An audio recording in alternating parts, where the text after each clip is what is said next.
There's a lot going on in the movie In the Lost Lands. All right, there's this witch who kind of acts like a genie. People go to her seeking different things, and when anybody asks anything from her, she cannot reject them. So one day, the queen goes and asks for the power to transform into a wolf.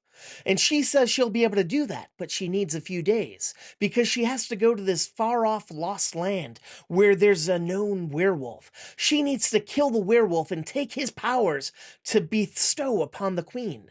Now, to get there before the full moon rises in a few days, she has to go to this nomad, this badass who can get her there safely.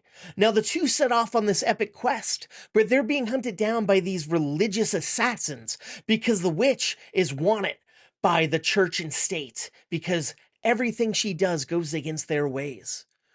Now, there's a lot going on. This movie, it's a Western, it's a sci-fi, it's a post-apocalyptic movie. There's werewolves, there's zombies, there's action, there's all this craziness tossed into this one movie. This is based on a George R.R. Martin book, I guess. And I don't know how the man who came up with this schlock is the man responsible for something as epic as Game of Thrones. But it's weird because I didn't hate this movie, but I didn't love it.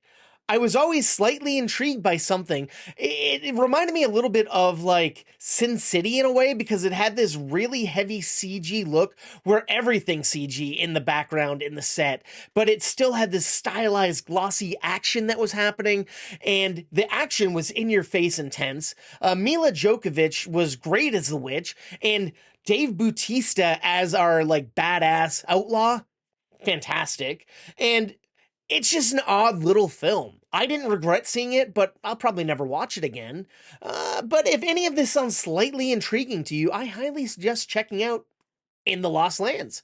And if you happen to like movie review podcasts, perhaps you could check mine out. It's called Movie Toast. News and reviews, and we're available wherever you get your podcasts. Thank you, and please stay toasty.